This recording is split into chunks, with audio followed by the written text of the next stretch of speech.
minute, just make sure it's recording. Yeah. All right. So yeah, hi everyone. Welcome to the National Harvest Mouse Survey webinar of Getting Involved. So thank you everyone for joining us this evening.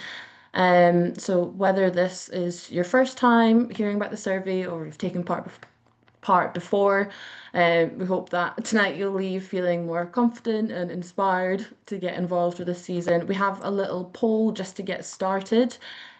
Just helps us gauge everyone's kind of experience so far. Just before we go any further, I will add that up. So if everyone could just fill in the poll if that's okay. Um, And yeah, before we get stuck in, if you're very welcome to ask any questions at any time using the Q&A tool, or you can pop in the chat as well.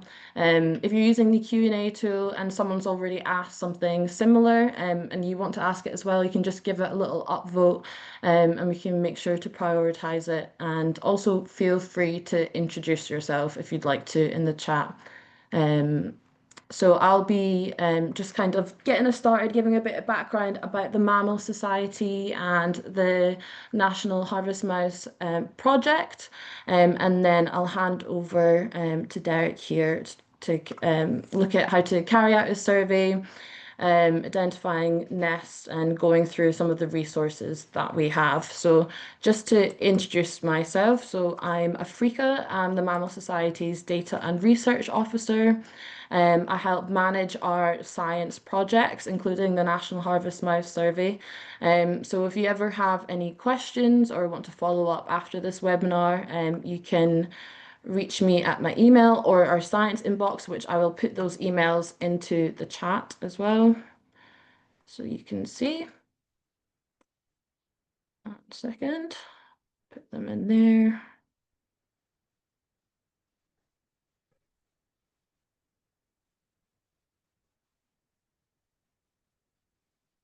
Great, there we go. And Derek, would you like to introduce yourself? Yes, hello everybody. My name's Derek Crawley. I'm currently one of the leads on the Harvest Mouse Survey. I am Vice Chair of the Mammal Society, as well as in charge of training and local groups. So just a little bit involved within this, and basically here to try and answer all your questions on harvest mice tonight. Thank you. So I will just have a look at the poll quickly.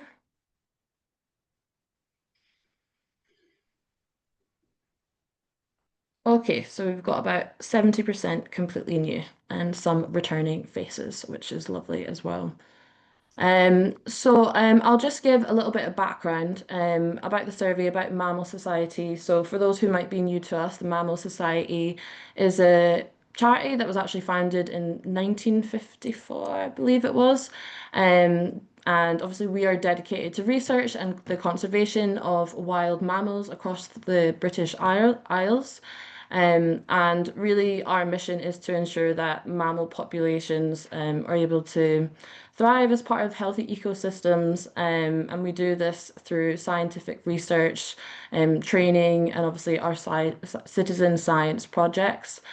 The National Harvest Mouse Survey is one of our flagship projects. Um, there has been sporadic harvest mouse surveys done by the Mammal Society over the past few decades, but it was in 2021 that it was officially relaunched as one of our main projects. And that was really to address a long-standing data gap in the monitoring of harvest mice. So as you may know already, but the harvest mouse is Britain's smallest rodent. It's only native species with a prehensile tail, which is uses to climb and weave its nest in the grass leaves. And because they are rarely seen directly, we use their nests as a reliable sign of presence. And currently, the species is listed as near threatened on the IUCN Red List for Britain's mammals. And it is very vulnerable to habitat loss and fragmentation, and I guess intensive land management that reduces the structure of the vegetation that they depend on. So through this survey, the kind of core aims that we have are to, map the distribution of harvest mice across the UK, understand, what habitat features they rely on the most, and, to monitor changes over time that also may indicate wider environmental change. So um, moving on from that, we just finished our fourth consecutive year running the National Harvest Mouse Survey, so this is our fifth season. Um, some key kind of insights from the most recent report that we published, which can be found on our website. So volunteers carried out 298 surveys across the UK and recorded well over 1,000 nests. And since 2021, we've recorded over 4,000 nests. And for such a small, elusive species that was once really under-recorded across much of its range, that's definitely a major achievement. Um,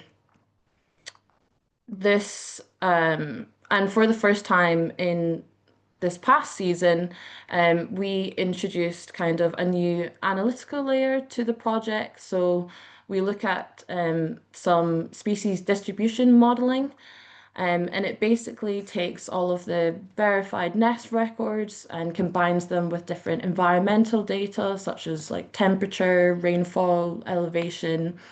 And using that, we were able to create a map that indicates which parts of the UK offer the most suitable conditions for harvest mice. So the output from that is we created this habitat suitability map, and it's essentially a heat map, which we'll show you in a bit, where harvest mice are most likely to occur based on the different environmental patterns found at each of the nest sites. And this map really serves like two key purposes. It helps us identify like where to focus surveys in the future, especially regions that are predicted to be suitable for harvest mice but haven't been surveyed yet. And it also helps us test our assumptions about habitat use. Um, so we can't just focus on likely areas. We also need to survey unlikely sites to confirm where harvest mice are not present. But before we kind of get too far into that, um, Derek, do we want to go through some of the resources first? And Well, just yes. What we're yeah. basically going to do is we're going to let me share my screen. Um, uh, right. Africa, you need to. Apparently, I'm disabled from sharing my screen, Oh, how could which I is do clever since I'm a panelist. that? Um, so while we're just sorting There this you out, go. um, that's the one. So this is my webpage. This is the Mammal Society's opening page. As you can see, you need a little bit of experience of how to navigate some of this, because you would look at this and think that you might want to look at getting involved rather than it being our work. So our works talks about the projects that we're doing. The getting involved looks at, I'll just open this one up. You'll see that this one is more about taking action, and the taking action section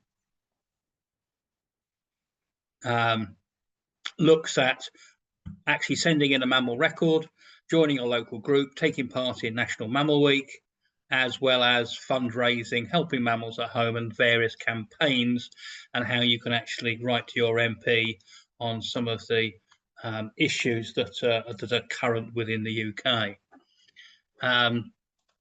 Whereas our work looks at the projects, the training programs, education, more about local groups, and the various publications that we produce. So if we go into projects to start off with, you can see the different ones that we're actually doing at the moment. So we're doing a small mammal research one, which is looking very much at how small mammals fit into our environment. And that is a fairly new project, and we'll be doing more about that one later with more webinars once we get properly set up. We're looking at mammals in Wales, looking for the Biodiversity Action Forum with that one to try and get more records from Wales. National Polecat Survey in conjunction with the Vincent Wildlife Trust. The Searching for Shrews, which is primarily a owl pellet survey looking for the greater white-toothed shrew, which has just been discovered in Britain for the first time. We've only known about it now for about 2 years. So we're trying to find distribution. Red squirrel recoveries. The harvest mouse, as you can see here. The mountain hare survey, which we definitely want people to help us out with, walking up hills in Scotland, etc., trying to find the mountain hares. And then a variety of different things as an assessment check there for biodiversity and planning, as well as some other ones down here about red listed species, the Mammal Mapper app, the European Atlas, which is soon to be published, and bat survey tools. But tonight we want to look at the harvest mouse one. So if we click onto this one, you get your cute cuddly picture showing that prehensile tail sitting on the top of some corn. Okay, now the thing is that this is where traditionally harvest mice used to be found. Because of the hand cast sowing, all the actual stalks used to grow fairly close together, and the harvest mouse could quite easily live in those grasses as they grew up, have several litters before the harvest came in, when they were generally seen. Because we now mechanically drill the corn into set places within a field to give maximum amount of light to each plant, you don't get quite that crossover. The growing season's an awful lot shorter, and therefore it's not a favourable place for harvest mice to go, and therefore they've moved out into the wider countryside, where they were probably anyway, where we're trying to then find them. So within here, you get various information about going to go with it. You get various guides that look for how to look, survey protocol, field guides to go with it, what it's all about. You get a nice little video which shows you about the National Survey. It's about 15 minutes long, so I'm not going to go on here, but at least you can see it within this. You get the new Where's Harvey project, which is in association with the British and Irish Association of Zoos and Aquaria, where we're actually teamed up with them to try and get them to be involved in national surveys, and also looking potentially at other research projects within the zoo. So you can actually download this this poster, which looks a little bit like this. You can see that. So somewhere in there is Harvey the harvest mouse. You can download this, you can print it off, and you can try and find the one harvest mouse that is somewhere in that picture. And we need to thank Biaza for actually setting this up, and they're actually pushing this around their own zoos. But again, it's quite fun to do this at activities to try and see how difficult it is to try and spot those harvest mice, because they're not the easiest thing in the world to see, let alone their nests are quite difficult to find as well.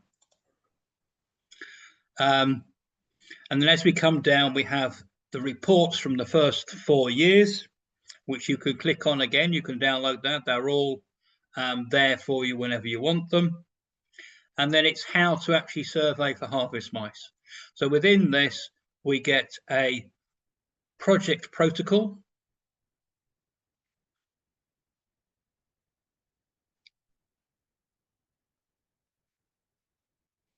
Okay, which shows you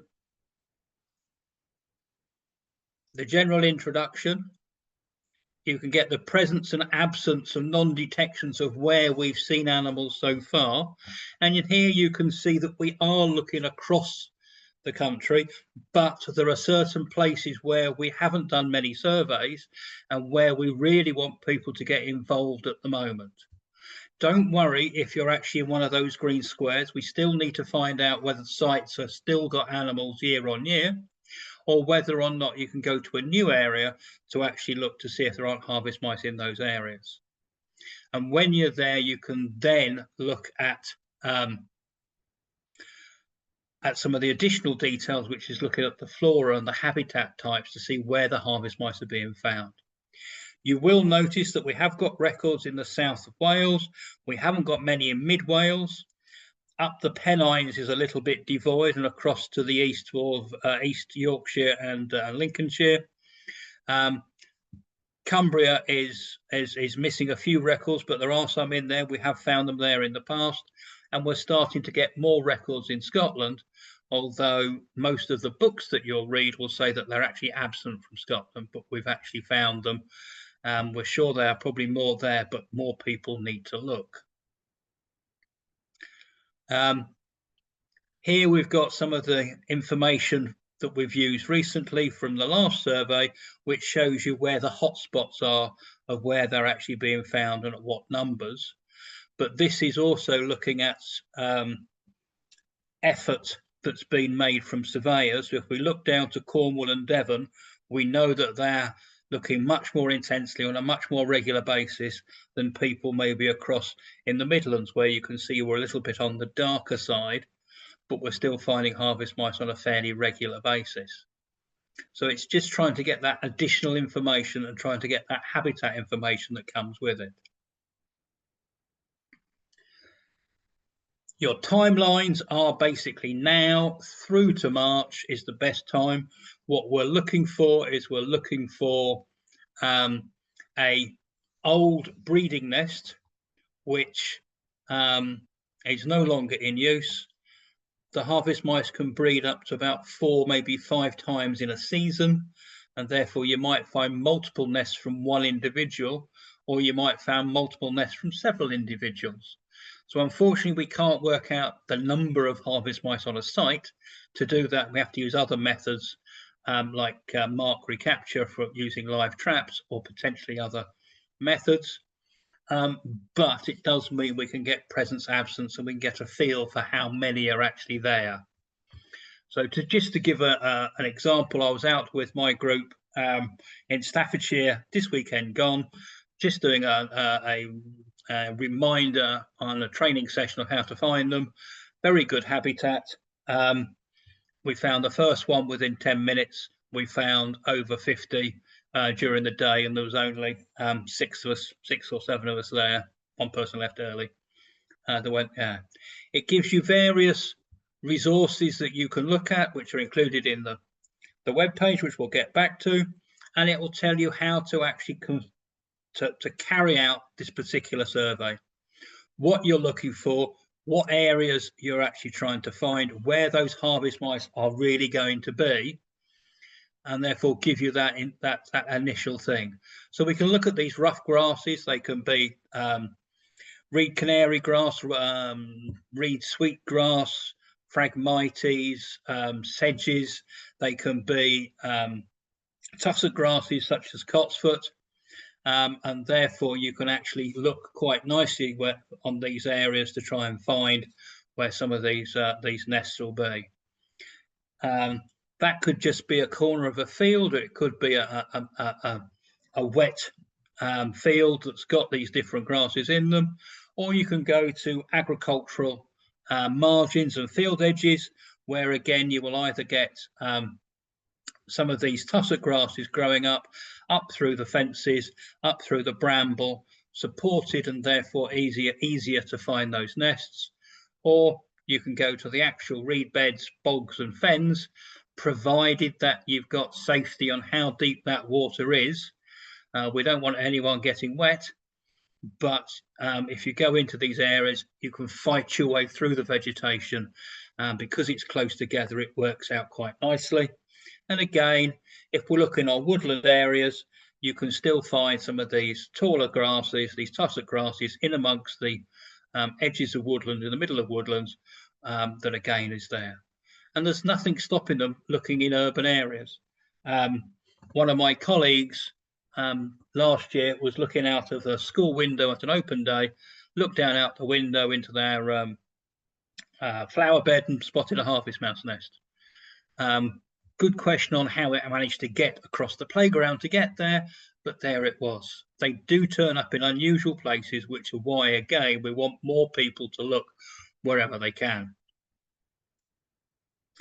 So when we're trying to look at how to identify these nests, we're looking at we're looking at grasses that have been split and then woven into a ball which is about the size of a tennis ball. That is a breeding nest.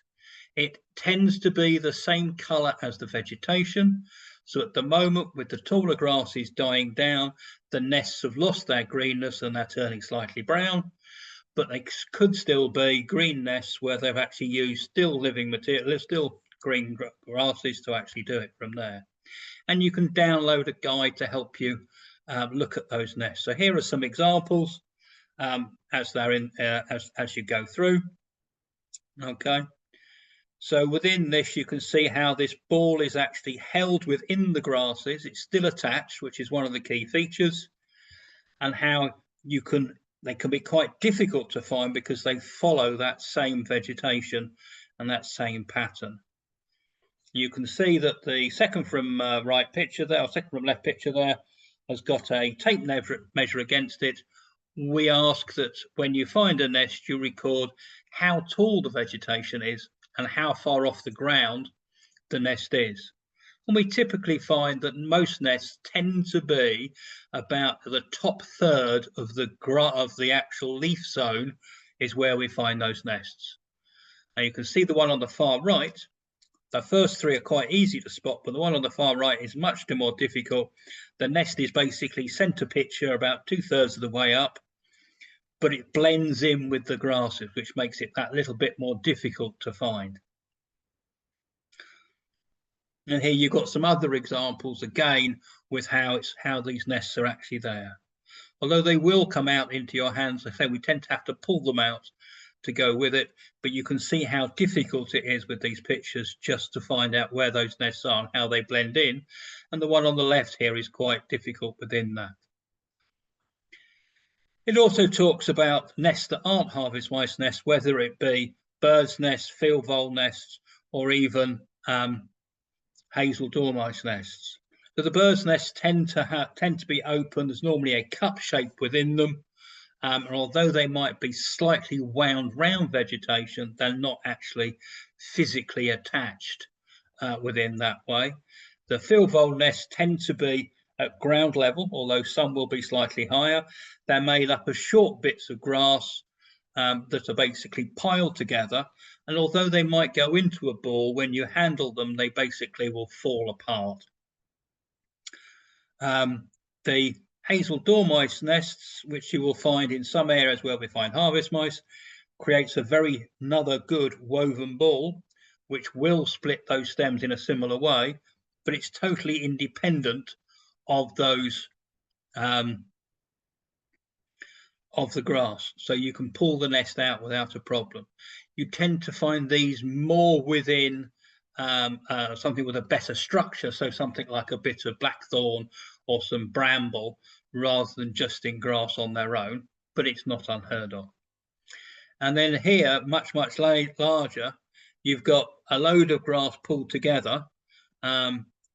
Here it was roughly a rugby ball shaped, up to 30 centimeters long, made out of woven reeds, and this is actually quite a large structure, and this is believed to be that of a watervole. So it still goes through the planning and everything else about it. So you need to be able to look to see where you're going to find these suitable habitats, so that you've got a chance to find a nest. You don't always find a nest, sometimes they aren't there, but you need to look for that one. You need to make sure that you get permission from the landowner. You need to think about what you're going to find how you're going to record everything, which we'll come on to in a minute. And then we need to think about your safety, especially near water. And part of that recording might be using what we classify as Mammal Mapper, which is a free app that you can download onto your phone, or you can print out recording sheets that are actually found on the web page here. Equipment that comes quite useful to you, okay, is a good pair of gloves, because you're going to putting your hands in amongst vegetation. We don't want people getting stung or cut by the sedges or bits of bramble. So having a pair of gloves makes a big difference. Sturdy footwear is a good idea. Wellington boots, if it's a wet site, is even better. Having a stick, either to steady yourself in the uneven ground, but actually to use that stick to actually part the grasses, makes a big difference for people that don't want to bend down all the time, and you can just go through the grasses with your stick more than anything else. And then you've got a tape measure, so you can actually work out what size vegetation is and what size what height the nest is. And then it's got here what you're going to record on that data sheet, which we'll show you again in a minute. Okay. And again, we've got categories here looking at dense vegetation, height of vegetation, isolated patches, linear features. A lot of this is already in the app. And then you've got the recording form, which just goes into a little bit more detail of what we actually want. So we can use that to work out preferences that harvest mice actually are going to be found in.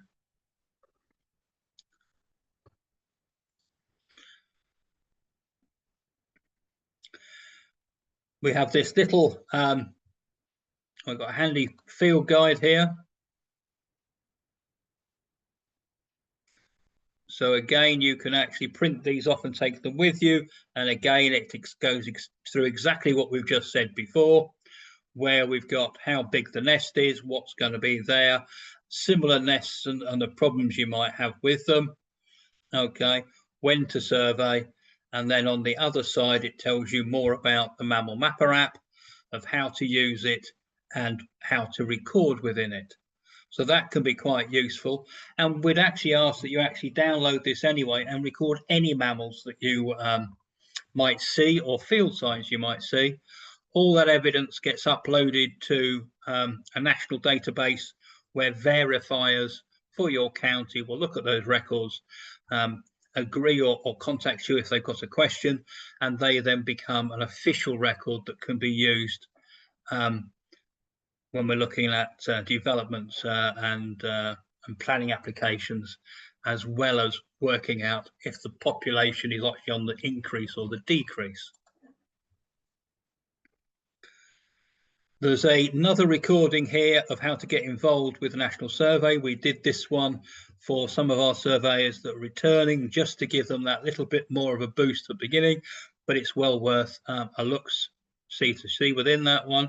And here we've got how you can pass on that data to us, either through Science at the Mammal Society or through the Mammal Mapper app. And then we go through in this one, and it sort of goes on from there. We've got how to get hold of your local group, which we'll come on to. And then we've got this useful document section, which a lot of people at the moment are overlooking. So if I click on the link here, we see that protocol again. Here we have the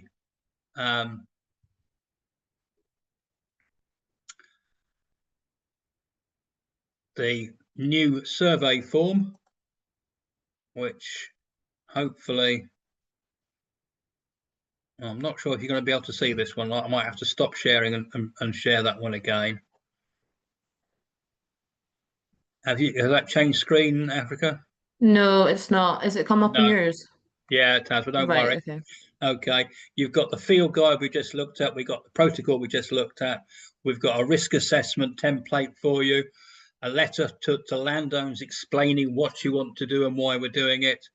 And then you've got a couple more videos here getting involved in the National Survey, the Devon Harvest Mouse Project talking about how they actually look for nests. And we've also got one here from Kent Mammal Group, again, showing you how to search for nests using a stick rather than your hands. So you've got different resources that go with it. And then you've got frequently asked questions on various things as well.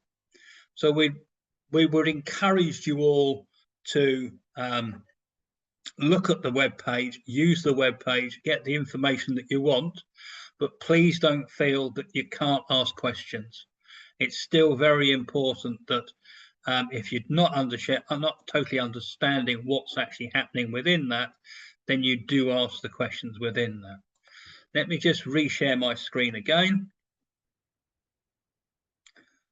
So this is the new survey form.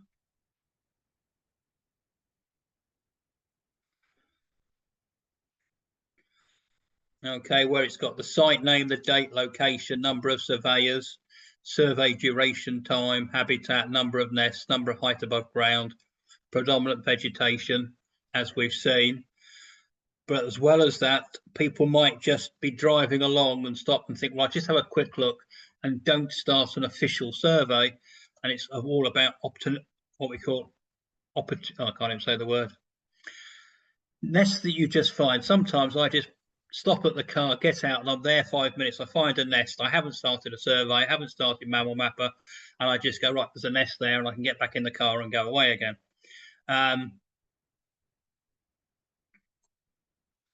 Okay. Plus also there is a habitat guide here, which allows you to try and say what type of vegetation it's on, so we can gather that information in. And that is also in the project, the survey protocol that Derek went through before. That's the table at the bottom. So you can also reference either the Excel sheet if you're doing it that way, or if you're on Mammal Mapper, you can use the survey protocol as well. Okay. So that's a very sort of quick whirlwind going through on that side. I'm just going to stop sharing my screen again, but I'm then going to go back to something different. So bear with me.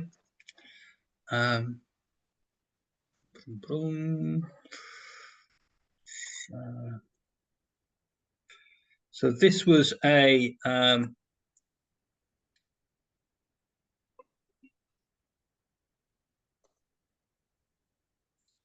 here we go. No, so not that one, something else.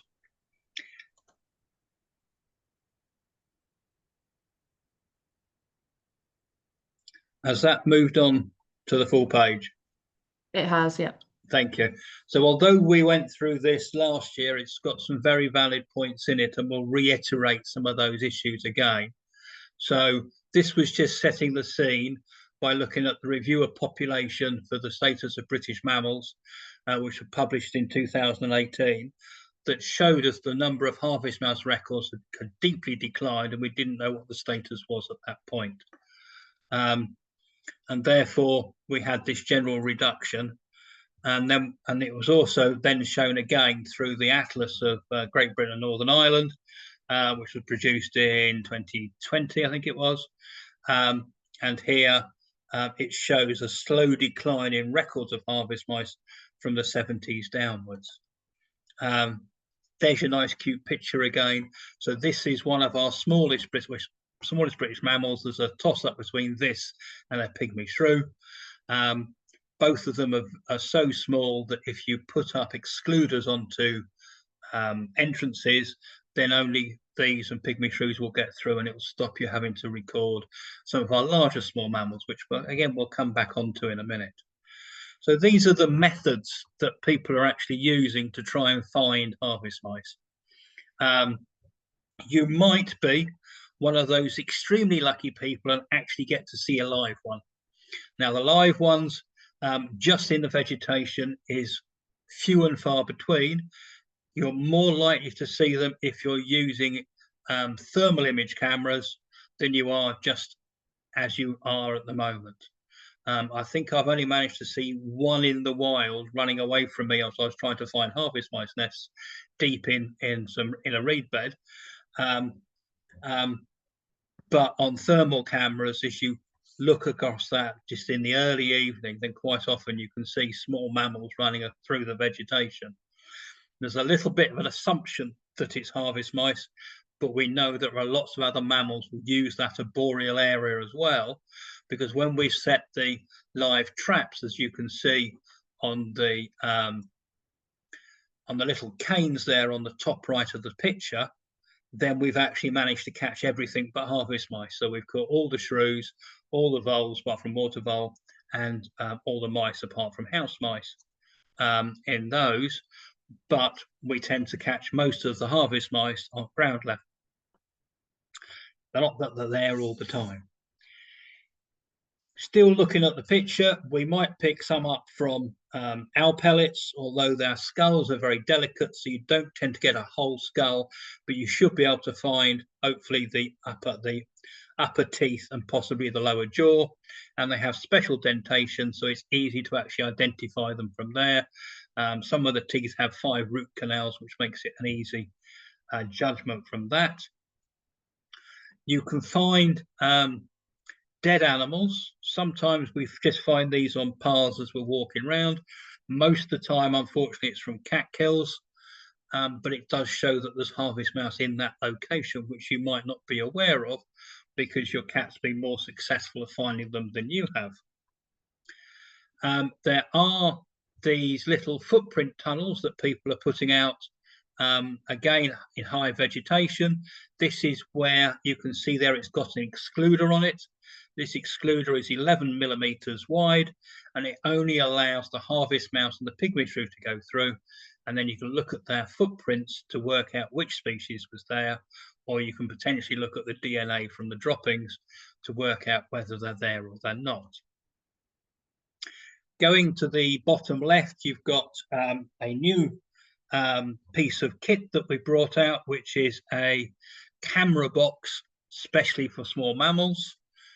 Open-ended so that you put an awful lot of food in there, and as you can see on this occasion, 3 harvest mice are having a nice extra snack, but it also records a whole range of other small mammals as well, and it's a quite good method for finding presence absence.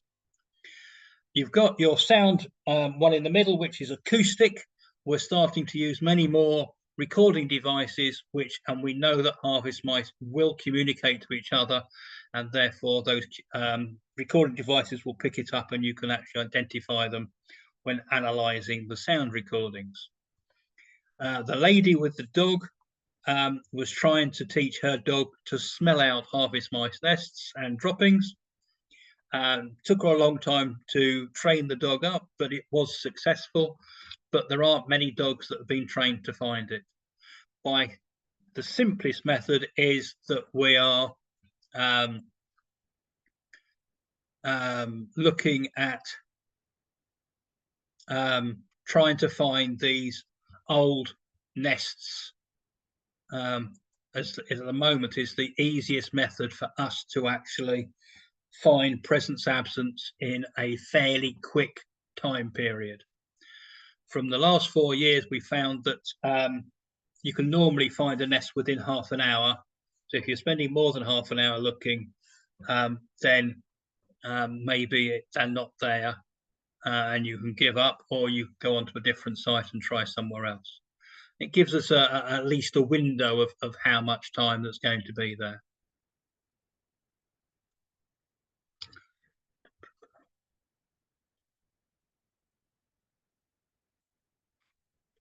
Again, when you're looking for the vegetation types, this is a sort of the gap that you're looking at. The harvest mouse has got to sit on one leaf, reach across to another with its front paws, while holding on with its tail and its back feet, and then actually shred the leaves so it can then tie them together to make the nest.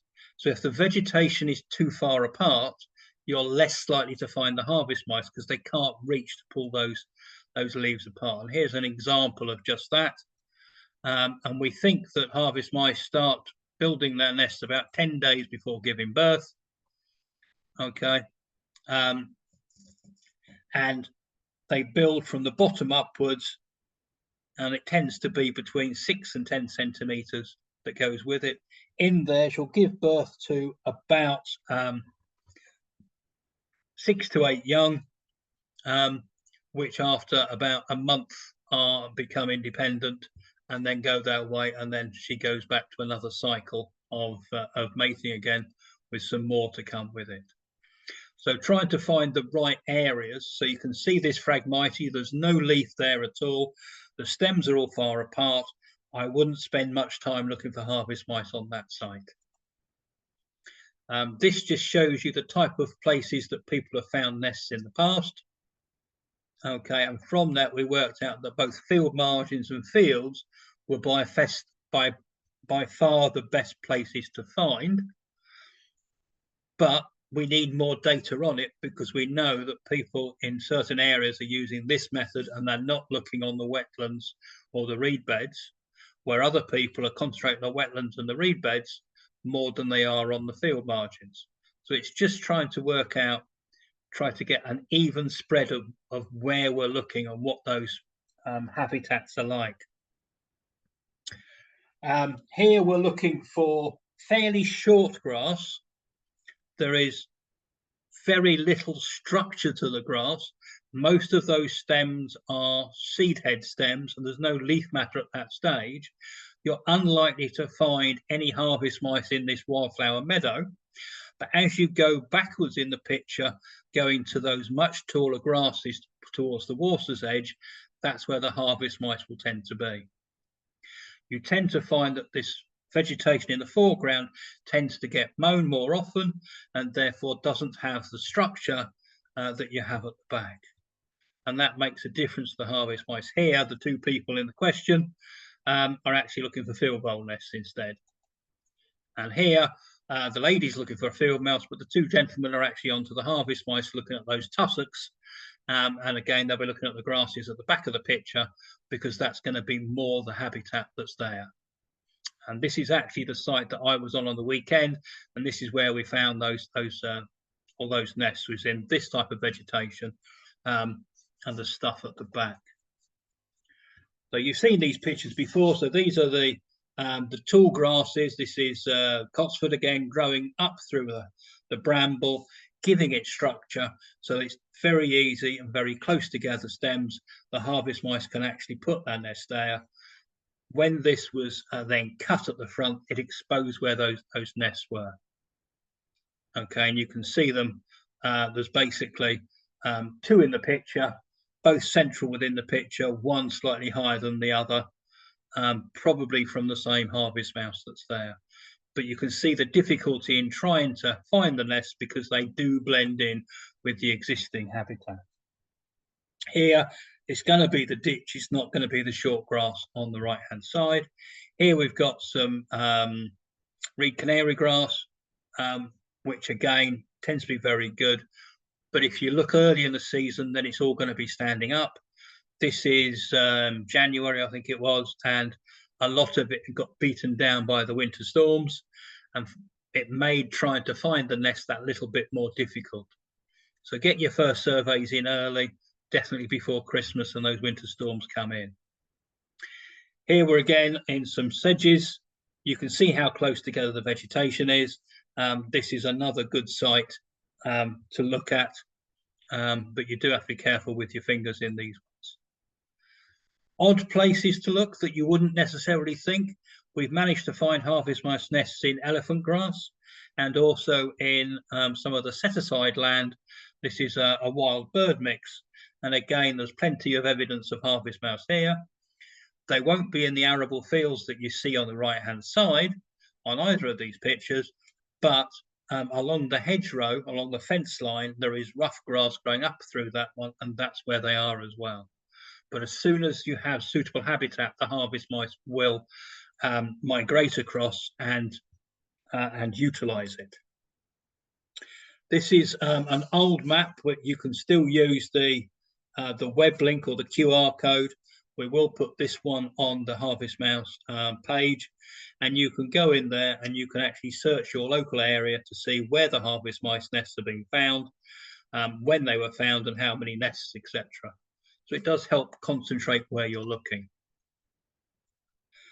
So this is how I go about trying to find a good site, somewhere where I haven't been before. I get out Google Maps, turn it onto satellite, and try and find those areas of rough grass. If need be, I put that little yellow man on so I can go up and down the roads and look over the fences and see that longer vegetation and think, yes, this might be a good site to have a look at. You've seen this one before. Here's one of the nests. Okay, and here it really clearly shows how these grass stems have been shredded. They've been split, and sometimes you can just find split stems and the start of a nest, and that's sufficient to actually say, yes, there's been a harvest mouse nest there, and therefore it's a positive record, even if you don't get to see a complete nest that goes with it. And here you can see you both got slightly green leaves as well as some older ones that go with it. These pictures you've already seen, but it again just gives you additional what the nests look like and how you find them. Here you've got some of the ones in situ, just to show you a little bit more about where you're going to find that. As you go to the top of these grasses, the leaf tends to disappear, and therefore it's in that band of where the main leaves are, and this is reed canary grass again. Here we got some Phragmites, and again, as it fell over, the grass stems got a lot closer. So once we've pulled those apart, the nest became really obvious. And again, within the sedges here and the old rushes here. Okay, and this is a good example of where you find the nests in these tussock grasses. And that just shows you that little bit more detail, but it's quite easy to overlook, which is where the problem comes. And even into black grass on a lowland heath, we still manage to find harvest mouse. It's not somewhere we would typically look, but when I go out with my particular mammal group, Staffordshire Mammal Group, we look everywhere now. And we still got prizes to whoever finds the first one. And just occasionally you can just walk along a footpath and one's just right in front of you and it stares you in the face. So you all should be able to see that one. It's about 3/4 of the way up the page, slightly right of center, just below the two leaves pointing down to it. But it's nicely supported with that vegetation behind. And again, just looking at nests that aren't that. So you've got your field boats on the left-hand side, your dormice in the center, and you've got this potential water vole nest in just across there, which shows you that larger size, or it's something completely different. And then we're coming back to looking at these yes/no questions to help you decide. I think the main important aspect within here is when you're using Mammal Mapper, it prompts you to take photographs. We would suggest if you put a photograph of the nest that you find, then the regional verifier will confirm that as a harvest mouse nest. Plus also, if you can take a picture of the habitat that's surrounding you, you then don't have to identify the plants there. That comes down to Africa. I've talked enough. We've gone through that fairly quickly. We've got time for questions if anyone has any. Yeah, I can see we've got some in the chat here. So I did answer this one in the chat, and I thought I'd leave the others to when we're actually speaking about them. But Helen had asked to record vegetation height, are you measuring the tops of grass seed heads or tops of leaves? And just in case no one saw my response for that. So it depends on what exactly you're measuring. So if you're measuring the height of the nest above ground, then it'll be from the ground to the nest height. If you're recording the vegetation height of the habitat, you're basically aiming to estimate, measure the overall height of the vegetation within that patch. This doesn't need to be down to the exact millimeter, but that's why we have those categories on the recording template. Um, so you should be able to estimate if it's Yeah. the But it's actually yeah, going. It's not going to be the seed heads. So on the Cotsfoot yeah, grasses, the seed heads can be 3 or 4 times the height of the actual grass. Once those seed heads die down, then the vegetation height is much lower. And it's again on some of the other ones. If you took a leaf and stood it upright, then it's going to be a much taller vegetation than what it looks like naturally, because it naturally has some of those calyxes, some of those sedges bend over all the time. So it's looking at what that general height is. And we tend absolutely. to find from evidence that's gone past that the harvest mouse nests tend to be in the top third of where the leaf matter is. Absolutely. Um, and then moving on, so Rowan had asked, is there a way to report cat kills? So Yes. yeah, definitely. Mammal Mapper is really suited to this. If you download Mammal Mapper, you can obviously specify the species that you want to record, and how you observed that species as well. Whether, you just saw the den or the burrow, if you're looking at harvest mouse nests, the animal itself, or, if you've just seen a dropping, that is a sign that that specific species had been there. So if you were to select the species and select basically that you've seen the animal itself, it will give you the option to select condition, which would be dead or alive. Yeah, Right. So this is Mammal Mapper. You can basically start a survey or put an ad hoc record in. You can take a photograph if you want one. We can look at a badger, and it tells us, have you seen it? Is there a footprint? Is there a dropping? Is there a den? Is there a feeding remains? And you can push that and it will take it on from there. Um, so I happen to know that I saw one recently and it wasn't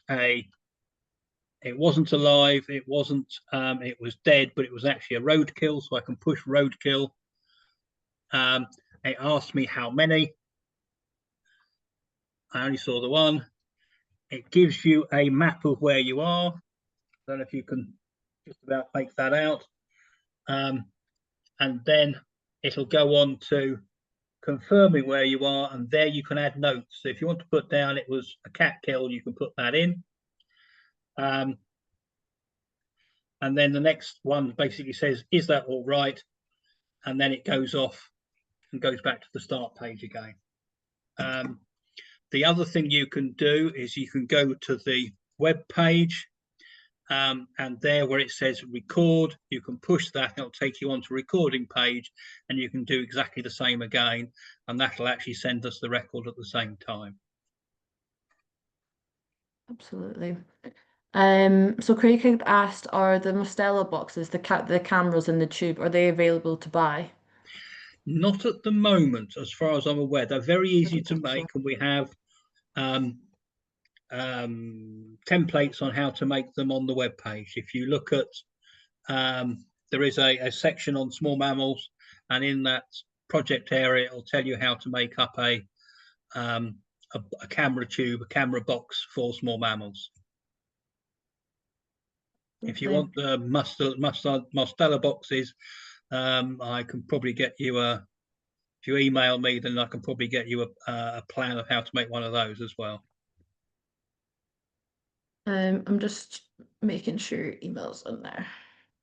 So that's Derek's email, just for anyone wondering. And then Caroline had asked, how close distance wise does a nest have to be, for example, a hedge, be deemed to be linked to a linear feature? Um, is there So a set distance? Yeah. there's not a set distance as such, but anything that's more than about 2 meters, I would deem to be a field rather than a hedge, because that tends to be the sort of the 2 meters block is what tends to be what we classify as the headlands from an agricultural point of view. That's the turning space allowed for tractors. So you have the hedge, and then you have the vegetation, and then you'll have the field, as it were. Yeah, and I guess with this, we're looking as well at kind of like functional connectivity, like um meaning like whether the vegetation around the nest is like visibly continuous or close enough to act as kind of like connected cover. So yeah, there's not a specific number as a threshold there. Um, so what else do we have? If the grass, Sharon had asked, if the grass is flattened, do you measure the height as it would have been when standing? I think for that, you would measure as you see it, but add into the notes. Maybe it been a storm, and you can add that into the notes as well, in terms of detail to your survey. The problem is that sometimes we find the nests are actually created once it's flattened rather than once it was standing Mm. and before it was standing. We can't tell the age of the nest apart from sort of season to season. Sometimes you still find last year's nests still attached. Um, Nicholas had asked, does the mammal mapper provide feedback on the observations?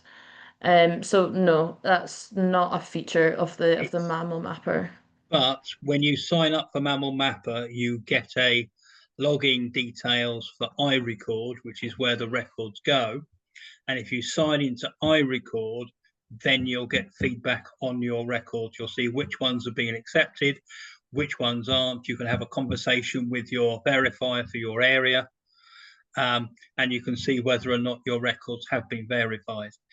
If you find that your records haven't been verified within, say, 6 months, then basically use my email address again and I'll go and have a look, because I have a national overview on those as verification.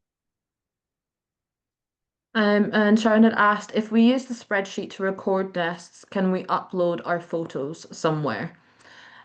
So if you're using the spreadsheet to record your nest, you would then send that spreadsheet to us via email, and you can just include your photos in the email, and we can take all of that data. And someone else had asked in the Q&A section, are you recording any climate data as well, like weather condition, wind speed? So that's not something that we're recording or we're asking people to collect in terms of data when doing surveys. But as we kind of mentioned before, that is something that we're including through bioclimatic data that is available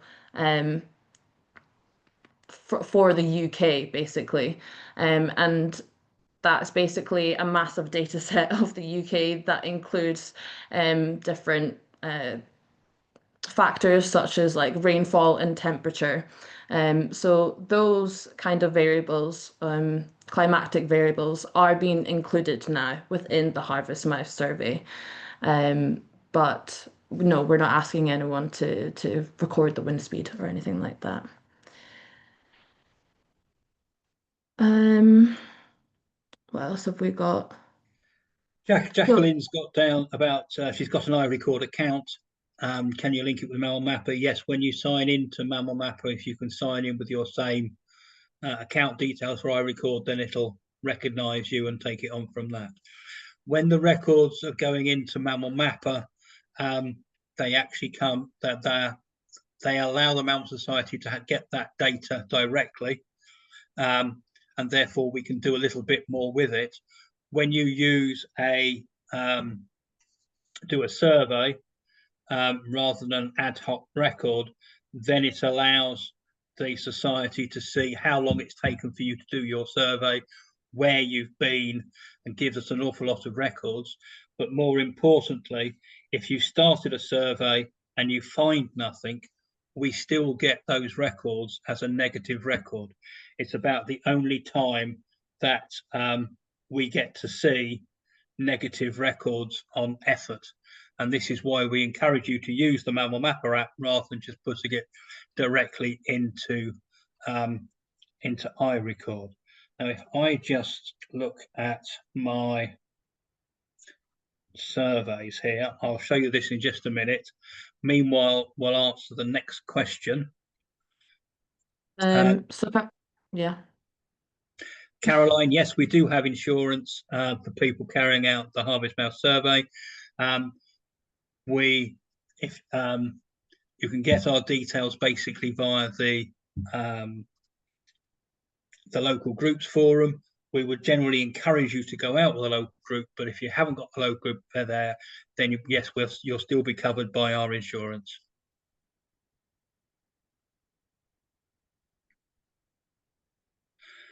My phone's just taking a little bit of time to get my records back. Oh no, there it is.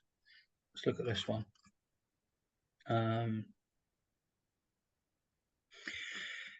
I can add the link as well to the local groups page if anyone's interested in finding a local group that's closest to them. Harvest Mouse surveying you can do on your own. It is more fun as a group because you get that challenge element in it. And therefore it becomes a little bit of a competition as who's going to find one, who's going to find more than one. So you have that aspect, plus you learn from each other on how to carry out the survey, what's working, what's not, which vegetation is best, which isn't. If you've got a local group near you, we would encourage you to contact them. Most local groups are doing Harvest Mouse surveys at the moment, and you should be able to join in with them. If you're on your own, then again, if you contact us, we might be able to put you in contact with other people who are doing things in your area.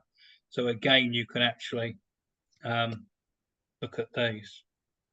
For sure. And I would say I remember when I went on a Harvest Mouse survey in Cambridge with the Cambridgeshire Mammal Group, and just happened to be this ecologist that was also doing the survey called David Wake. And he is a real expert when it comes to signs and footprint tracking, that kind of thing. So as we were doing the Harvest Mouse survey, he was also pointing out signs left and right of being like, oh, well, that was a rabbit, and right over there we've got a massive like badger set, and it added a lot of fun to the survey. So you also it's a great way to meet people, and as Derek was saying, you learn a lot from people that go along, and some people have been doing this for years and years and years as well. So Ruben had asked, has the London group been established yet? No, Ruben, but we're looking for people to head it up. So if you're not careful, we'll be after you to do it. We are very keen to get a London group up. We have got some people who are definitely interested, but it's just trying to get people together. If you want to start a local group, there is again information on our webpage which tells you how to go about it through that link. And again, I'll put my other hat on and we can have a chat later if you want to see how it might work. As far as ILA goes, it's how often are the surveys? It's entirely up to you. The more surveys you want to do, the better. The more information we can get. For myself, I started a little bit early, so I'm about 10 surveys in at the moment, with more planned to come. But it's entirely up to yourself and what your circumstances are. Part of it is finding the right habitats, the right places to go to start looking and taking things on from there. I'm a little bit peculiar in many respects, but I've been doing this now for over 20 years. So as I drive around the country for my job, I can just stop off for 15 minutes, 5 minutes, find a nest and jump back in again and go on again. So it all depends on what time you have available.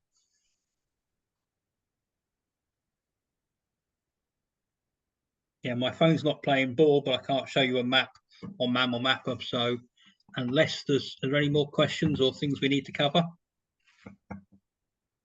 There's nothing in the Q&A apart from the one we already answered. Does anyone else have any questions or anything that they're unsure about? Of course, if there's things that you also think of later on, you're like, oh, I should have asked that. Again, you can email me or Derek or the science inbox as well, and we can try and help you out. Of this webinar is also being recorded, and that will be sent out to everyone that signed up for this webinar. And we'll also include um, the survey protocol and everything and like that as well. So you can see all the resources in one place. But if no one has any other questions, then I think we will wrap it up. Amazing. All right. Well, thank you very much, Derek, and thank you everyone for joining. We hope you go out and find something and send us the record. Yes. All right. Thank you, everyone. Have a good night. See you. Bye. Bye.